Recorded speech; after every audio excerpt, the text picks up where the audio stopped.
गाव बोले काय म्हणते मॅनेजमेंट मजेत ना मी पण मजेत. तर आता ॲक्च्युली नवीन ब्लॉगची सुरुवात करू त्याचा 12 वाजले आणि मी चाललो दिल्लीला जाताना दिल्ली चाललो. आता इथनं पुण्याला चालतोय आणि पुण्याला फ्लाईट आहे 5 वाजता 5 तेव्हा ते 12 म्हणजे साधारण 2 वाजेपर्यंत पुण्यात पोहोचेल. 2-2:30 पर्यंत तिथनं स्वारगेट. जेव्हा आगाचा लागा नादच नाही करता बरं का. 1:50 झाले आणि आम्ही पोहोचलोय स्वारगेटला. नादच नाही करायला आपली गाडी चालवली खतरनाक आणि बरं झाले ट्राफिक पण आता काहीच नाही पण नादच नाही करायला. नंबर ड्रायव्हर धन्यवाद काका. आता आहे ना बसमधले भारी किस्सा आलाय.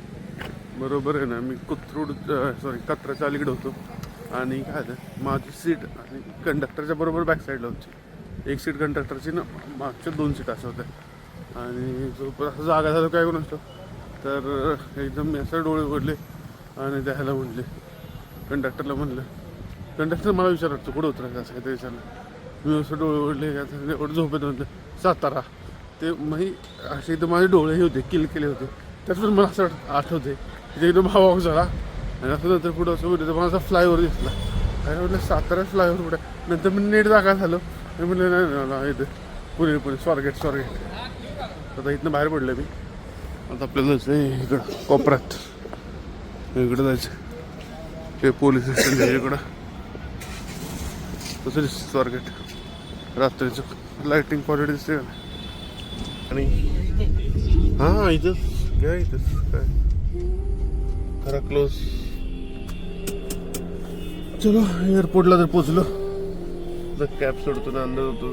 किती वाजले 2:30 वाजले. इन टाईम आहे सगळं. जाऊन झोपतो जरा थोडा वेळ. किती झाले 2:27 ना.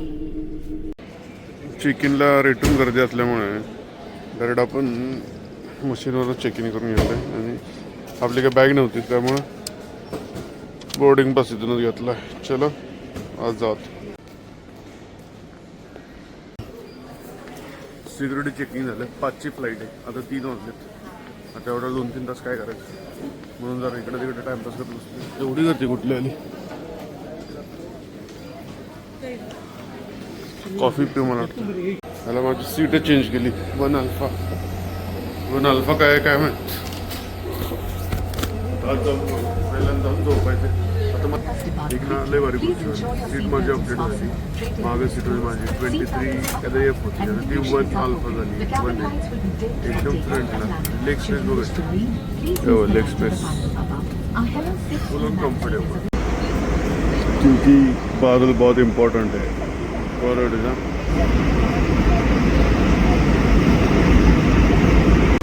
हे ना मग फूड माझ्याकडे लक्ष द्या जरा. तुम्हाला उतरलं जाऊन दे. माझ्यावर लय मोठा स्कॅम झाला असं. आता स्कॅम होता वाचलं. मॉर्निंग दिल्ली सक्सेसफुली आपलं लँडिंग झालेलं आहे गाववालो. Okay everything is set. भाऊ तुमचा इंटरव्ह्यूसाठी सेट झाला आहे. बाकी शावरची पण व्यवस्था झाली इथल्या लॉन्जमध्ये. सो चलते फिर अभी. ओके झाले सगळे. आता डायरेक्ट तिकडेच जाऊ. चलो ओके. तर सगळ्या गोष्टी झालेल्या आहेत. माझी तुम्ही बघितलं. ब्रेकफास्ट झाला फ्रेशअप झालो तर लॉन्जमध्ये आंघोळ पण केली. आता फक्त कपडे पण चेंज केले. आता फक्त कॅब बुक करायची आणि डायरेक्ट आपल्याला तिथे जायचं गोरगावमध्ये. तिकडे कल्टी मारायची. इकडे मला वाटतं अजून एकदा नाश्ता करायला थांबायला लागणार. पोट काय भरलं नाही माझं असं वाटतं. इकडून कॅब करू आपण. इकडून ही एक्झिट आहे आणि तर भेट आपल्याला लगेच रिटर्न जायचं. काय जास्त वेळ थांबायचं दिल्लीत. आपल्याला 2 वाजताच रिटर्न आलेलं आहे. पेंटिंग मारी काय गौतम बुद्ध आहे असं वाटतं. बाहेर आले आणि लगेच लक्षात झालं आपण दिल्लीतच आलो. म्हणजे धुकं पण हे काय धुक्यासारखं पण आहे आणि थोडंसं जरा लई पण ठीक आहे. इन्फ्रास्ट्रक्चर तर लई खतरनाक दिसतंय. एक नंबर. आणि ह्याच्याशिवाय T3 लई जोरात आहे. हे T1 आहे आपलं. कॅप्चर आली.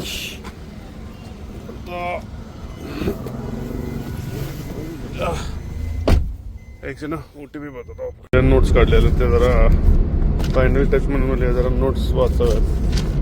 काय झालं तर झालं. व्हावं लागा बरोबर. तर दिल्ली है मेरी यार. ओम नमः शिवाय.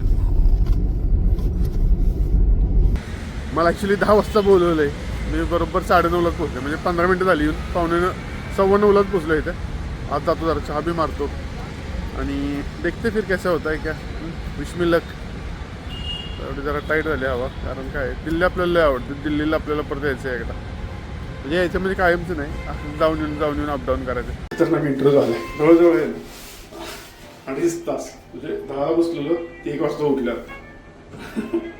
काय माहिती काय होतं, पण भारी झालं इंटरव्ह्यू. मजा आली. इंटरव्ह्यू म्हणजे एक डिस्कशन झालं दुसरं. चल निकलतोय अभी अपना इधर का हो गया है. आता कॅब बुक केली, आता परत रिटर्न सातारला. आता म्हणजे माझ्या आयुष्यातल्या अशा कुठले MG रोड मेट्रो स्टेशन. मी तर बऱ्याच वेळा आलो आधी. तर हां, सांगायचं काय माहिती आहे का, इंटरव्ह्यू झाला, चांगला झाला. जवळजवळ 2-2.5 तास झाला. 1:15 गप्पा मारत बसलो. इंटरव्ह्यू म्हणजे टार्गेट्स काय बरं, पण मजा आली, चांगलं इंटरेस्टिंग झालं.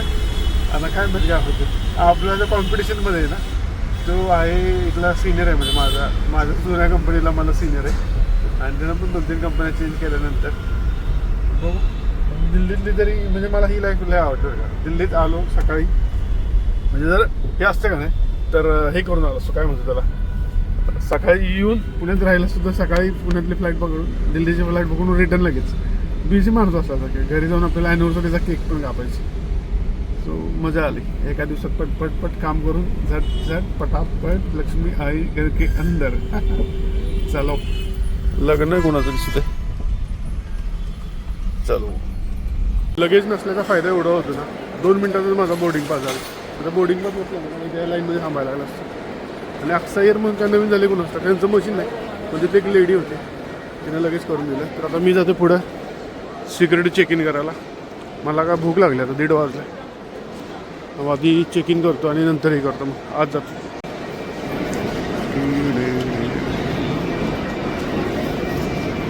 Nice quality.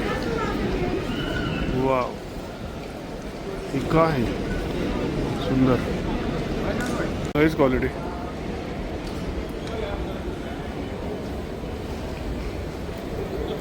दिल्ली एअरपोर्टलाच क्वालिटी. इकडे आहे ना एक साऊथ इंडियन फूड जॉईंट्स आहे. मी मागच्या वेळेस आलो या साईडला कुठेतरी, तर ह्या साईडला कुठं तिकडे जाऊन होता जरा खाऊ घ्यायचं. लय भूक लागली म्हणून आले. टाकू घेतले बघा, टाकू खाऊ झालं, टाकू बेल काय पण म्हणा. पण एअरपोर्ट आहे ना एक नंबर जागा आहे. आणि त्यात कुठं जाणार असेल ना तर एअरपोर्टवर ना 1-2 तास आधी यायचं, मजा येते जरा, बरं वाटतं. बाकी टॅको संपवते आता आणि कल्टी मारतो. भूक लय लागली त्यामुळे घेतला, नाही तर माझा प्लॅन होता पुण्यात जाऊन जेवायचं. ठीक आहे. हे आपली अकासा एअरवेज. टॅकोस खात टॅकोस. चलो, ही होती दिल्ली एकदम quick flight. Quick bye bye Delhi. मिलते हैं, जल्दी मिलेंगे. फ्लाइट आहे 21C. आपला मागे नंबर आहे एकदम कोपऱ्यात. भारी झोप झाली. 1 तासच झोप. 3 वाजता बरोबर लँडिंग आहे. टेकऑफ व्हायच्या टायमिंगला झोपतो. नंतर 4 वाजता उठलं की आपलं फूड आलं, पास्ता, व्हेज पास्ता. आता हे ना जरा स्कीम तुम्हाला माहीत होतं आपलं कॉर्पोरेट बुकिंगमध्ये इन्क्लुडिंग आहे, नंतर मग अशी मी खाल्लंच नसतं. टॅको टेस्ट भारी लागते बरं का. मला आधी वाटलं कारण नसेल, पण छान टेस्ट आहे. आता कसं आहे एवढ्या उंचावर खायचं म्हटलं असलंच माहिती, पण ठीक आहे, चांगलं आहे, नॉट बॅड. फक्त हे सुरवंटासारखं खाल्ल्यासारखं वाटतं. बरेच फीचर्स आहेत बरं का. ट्रे, USB चार्जर दिलं आहे, त्यात मोबाईल ठेवायला पण दिलं आहे. त्याचं ठेवून मोबाईल पिक्चरवर बसू शकतो. भारी चेअर आहेत, मागं जाऊ शकते.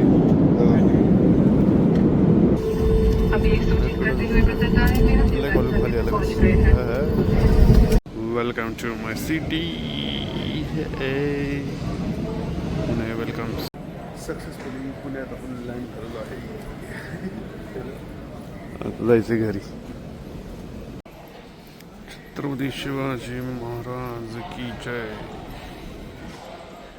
आधी ना बरोबर ओला इथं पुढं बालाजीवर हॉटेल आहेत म्हणते द्यायची, पण आता काय राहू हे सगळं चेंज केलं आहे.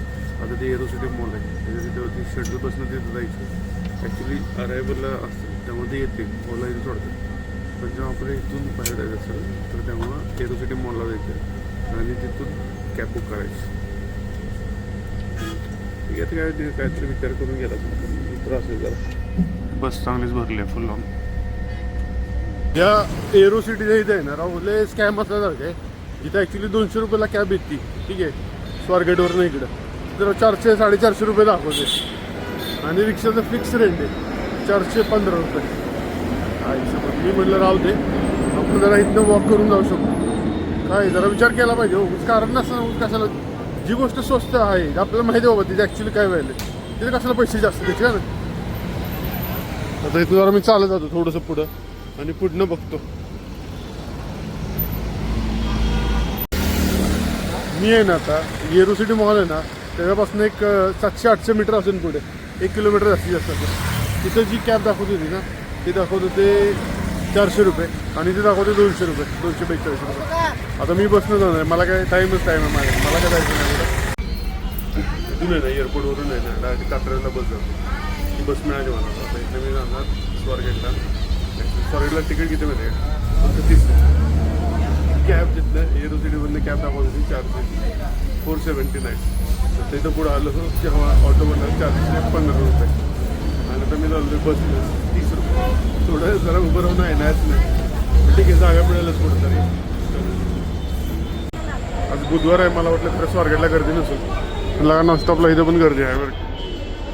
चला थोडीच आहे आणि दुसरी बस तर भरली आहे. ठीक आहे, आपली रेग्युलर येईल त्याला जातो. 34 नंबर आला लास्ट. पुढे मारत जायचं इथे, तेवढं पण नाही मारत. टोल नाका घेतलं सर्व चाललंय डाऊन, त्यामुळे जवळ 20 मिनिटं झालं ट्रॅफिक. फुल ऑन मॅन्युअली मारत होतं पावत्या. तिकडे इकडे अवघड. भावड्या कुठे आहे? भावड्या आलाय घ्यायला. हां समोर थांबलं होतं. अजून एक काम पण करायचं, आता केक घेऊन जायचं आपला ॲनिव्हर्सरीच. पण वेळेत पोचलेला आहे, केक कापायचं नाही तर मला कापा. भावड्या आहे मेरे शूटर, मेरे खास मेरा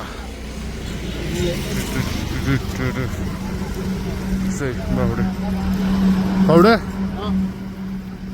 दिसतं ना. चला केक तर घेतलाय, आता बघू पोरं जागे असली तर आत्ता कापायचा, नाहीतर मग उद्या. पोरांवर डिपेंड आहे, पोरं जागे असले तर बघू मग, कारण ते महत्त्वाचं आहे.